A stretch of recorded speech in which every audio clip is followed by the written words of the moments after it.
Afternoon, everybody. Like she said, my name is Ray Spencer. I'm currently the lieutenant that oversees the vice and sex trafficking section for Metro Police. And just to give you a little bit of background, I've been in this current assignment since the beginning of the year, but prior to that, I oversaw what's called the Nevada Internet Crimes Against Children Task Force, the Internet Crimes Against Children Task Force, and I oversaw Nevada's operations as part of a 61 coordinated task force effort across the country. And part of that is because with the internet, kids were being exploited all across the world, and criminals have no geographical bounds. We all know how easily it is to use the internet and communicate with anybody anywhere in the world. Prior to that, I spent combined 8 years as either a detective or a supervisor in the sexual assault section. And we saw a huge link between our cases when kids were getting sexually exploited in the internet. And that is how this class came about. Before we start, who here has heard of Amanda Todd? By a show of hands. This is Amanda. She's 14 years old, has her own YouTube channel, sings, does what other kids do on the internet, posts different videos. The next video that you watch is the same girl. It's Amanda Todd, but it is a much different video. She doesn't talk, she tells her story by index cards, so you're going to have to read it as it goes along.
So I hate starting out the presentation on such a dark note, but shortly after Amanda produced this video, she ended up committing suicide. What was happening is she was communicating online with what she thought was a 14-year-old boy. That 14-year-old ended up being a grown man who lived in Ireland, and he was extorting kids all over the world except in Ireland, because when he was home during the day, kids in Ireland were in school, so he was using the internet to reach out and pose as a 14-year-old, and he would get a kid to send them an explicit photograph, and then once he had that photograph, he would extort them to continue to do more and more photographs. And it was extremely overwhelming. And she stated that Amanda had gone to internet safety presentations, kind of like you're sitting through today, and so had her mother. And we all think, oh, that won't happen to me, that'll happen to somebody else. I can tell you with just a couple small mistakes, it can happen to any of you or any of your kids very, very quickly. And that's the important thing that you have to realize when you're dealing with social media. It doesn't matter where I go, anywhere on the globe, and I talk to parents, we all have the same issues. as far as none of us grew up with the internet. We don't know how to police the internet. We want our kids to develop their own boundaries and give them, things to do. And you want them to also get better at computers and better at electronics, but you also need to keep them safe online, and that is where the struggle comes.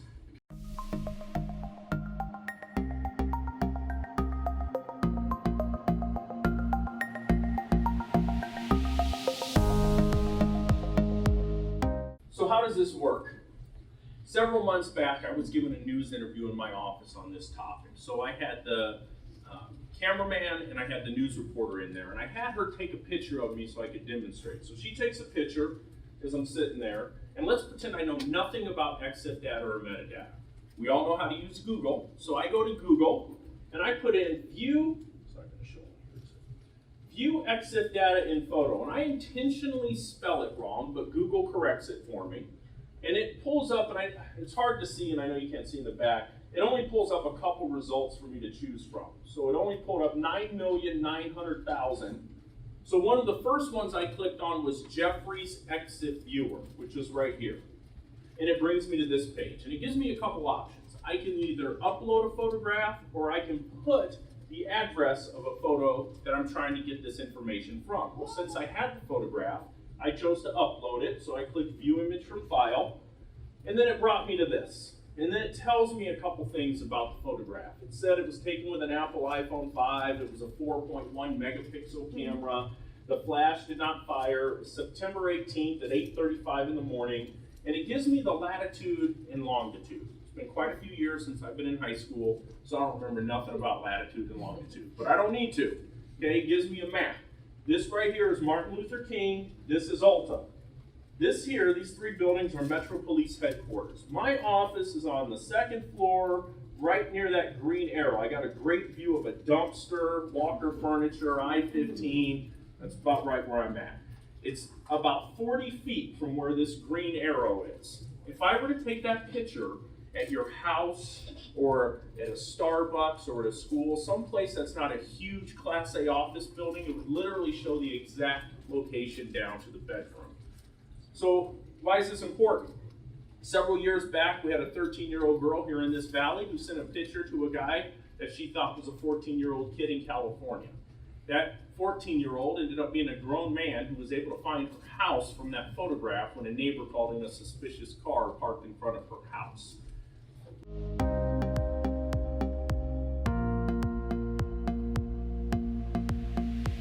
If you have an iPhone, you need to go to your settings, you need to go to privacy, you need to go to location services, and you want camera to read never.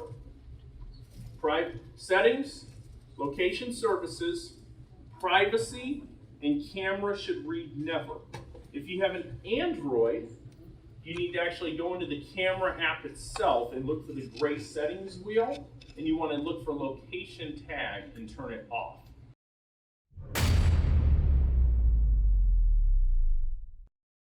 So Facebook. I pick on Facebook a lot. It's the #1 social networking site out there, hands down. Has over 1 billion user accounts. Who here has a Facebook account? Can you raise your hand? Okay. So Facebook, kids between 13 and 17, though, are leaving Facebook in record numbers. Any idea why? Raise your, what's that? Yeah, raise your hands again if you have a Facebook account. That's why. Look around. Okay? It's not cool anymore. You can be whoever you want to be on social networking. We can all see that's my name. I think we can all figure out that's not me. I'm not a cashier at Chick-fil-A and I don't live in Chester, Maryland. What I do have is an undercover account that I use at work. And that undercover account says that I'm a high school age kid. I go to school here in the Las Vegas Valley. I gotta be real generic when I talk about it. But I have over 900 friends on that undercover account. Any idea how many times I've been denied a friend request? Never. It's never happened.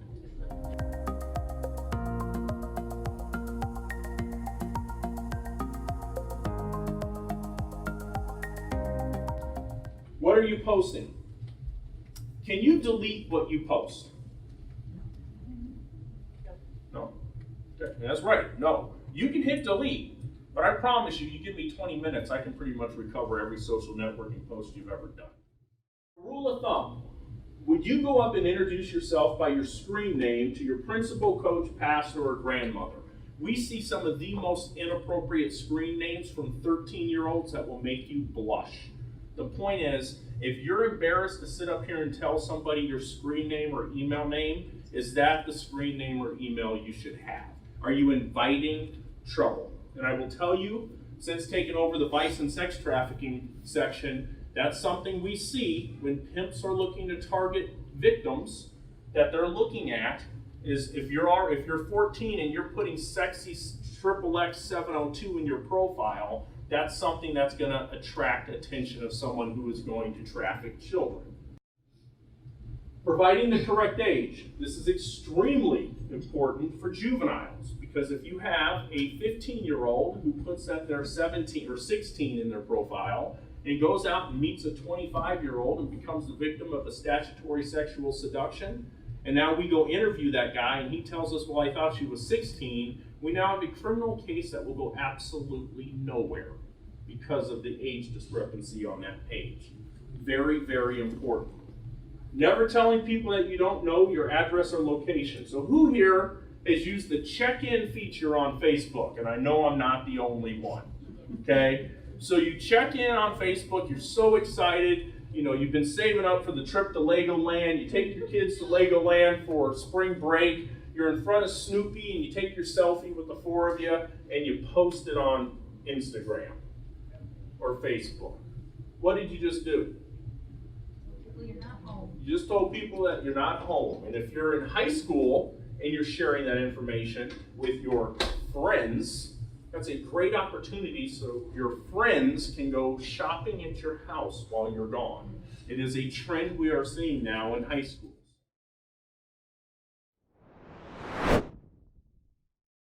How do you think this would go? We'll have to pretend here, but if I'm sitting in front of somebody's house, I'm just hanging out in front of their house all day, and I'm looking in, I see, and I knock on the door, and some guy answers the door, and I go, hey, I've been hanging out in front of your house, and I've been looking through your window, and I saw you have a 15-year-old daughter who's hanging out in her bedroom. I just want to come in, hang out with her, close the door, and hang out in the bedroom with her. How well would that conversation go? Not real well, right? Okay. So, what do we teach kids about stranger danger when they're in kindergarten? Don't talk to strangers. Don't get in the white van. Be careful when you're walking home or walking around, those type of things.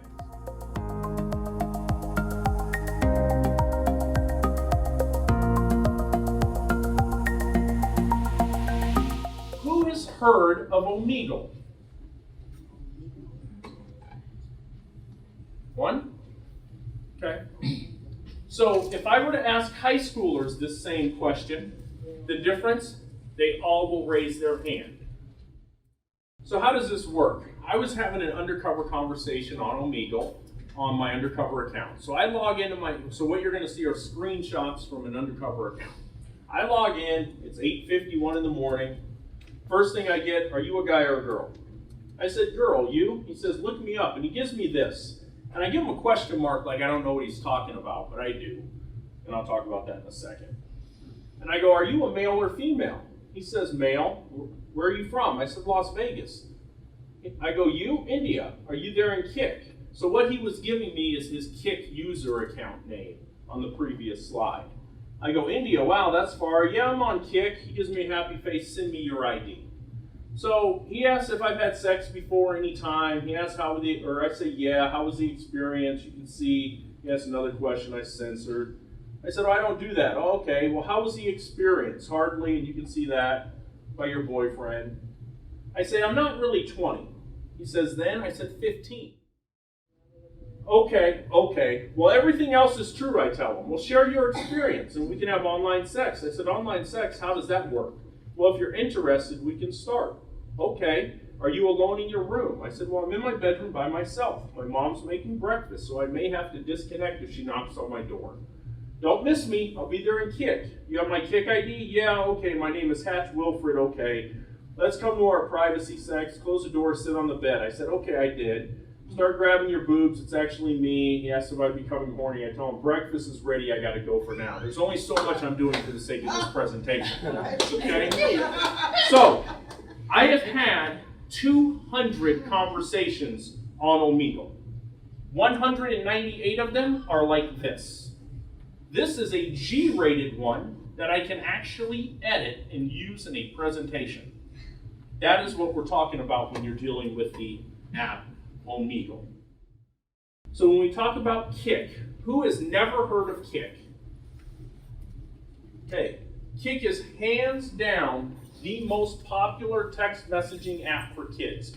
This video that you're going to watch was taken from the Today Show from about a year ago, a year last May, that it was taken from the Today Show.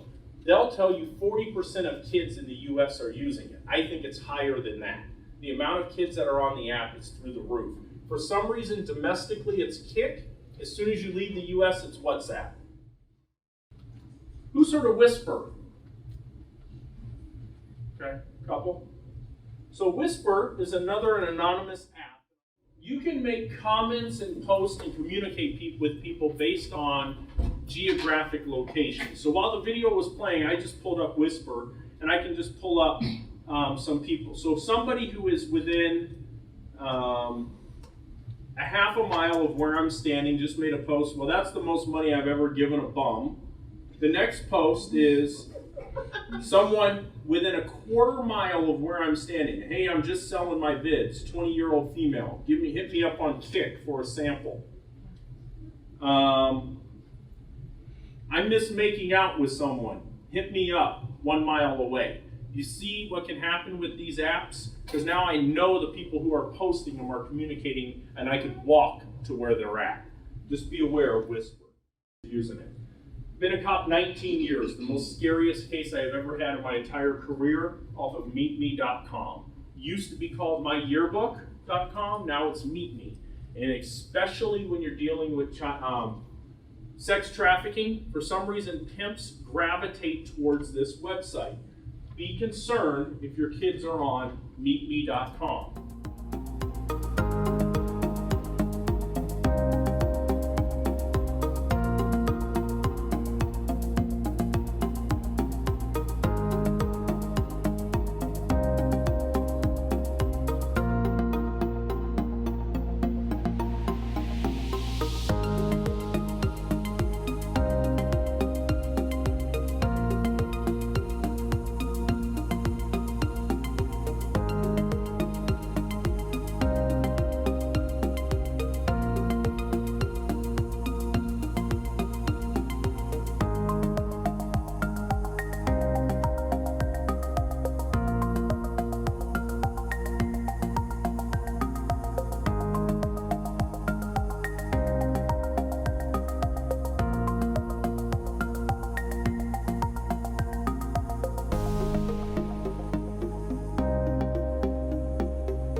I realize every day I am not the perfect parent. I make mistakes, I'm not perfect.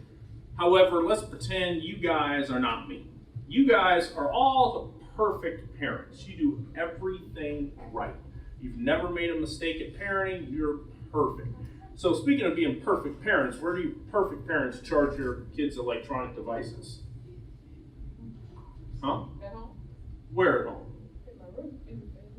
In the parents' bedroom. Your kids need to charge their phones and devices in your bedroom, because that allows you as the parent, because you own the phone, you let them use the phone, and it lets you go through the phone to make sure you're familiar with every app and everything on the device. And if you're not familiar, become familiar very quickly. So, since you guys are all the perfect parents, guess what? They developed an app for parents like you.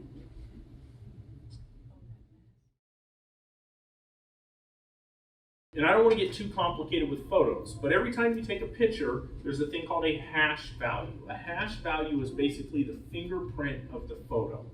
That algorithm of the hash value is 10 times more accurate than DNA. So if two hash values match, there is no question it's the same photo. So if you upload a photo to Google, it's going to search for hash values to see if there's any matches. And then they're now getting into photo DNA, which is different than hash values, but finding similar type photos. So the point is, you may have a photo in one location, someone takes that photo, uploads it, and finds other sites and photos associated with you just from one photo that was taken. IFTTT, if this, then that. You can create a free account at this website. It's called IFTTT. If this, then that. So it's called a recipe. So you could create a recipe called so this would be the recipe. If Ray posts anything on Instagram, email me the photo at this email. KidRex. Kids should not be using Google. Little kids should not. They should be using KidRex. It is owned by Google. It's identical to Google, except Google filters everything that they get, so they're not going to get anything inappropriate. It's called kidrex.org. That I like a little more now, because it's free. It's called Screen Time Labs. Okay? It has some great features besides being free.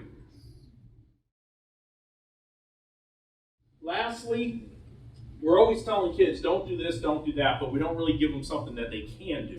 This is an app that was developed where if somebody asks your child for an inappropriate photograph, the child can send this instead. And it's designed to make humor out of an uncomfortable situation so that the kid doesn't send a picture that they are truly going to regret 30 seconds after it gets sent.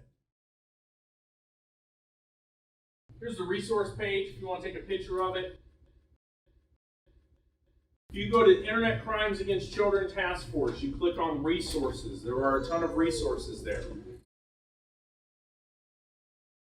A phenomenal site for resources is the National Center for Missing and Exploited Children. If you click on resources on that website, you can download lesson plans, PowerPoints, based upon the age that you're trying to instruct to. So if you're instructing the middle school kids, you click on the middle school lesson plan. Elementary, same thing. Needhelpnow.ca is a website out of Canada. One of the great ones I talked about earlier, Safe, Smart, and Social. If you Google it, it'll bring you to his website. And then the other one is Internet Safety Concepts is another site that is out there.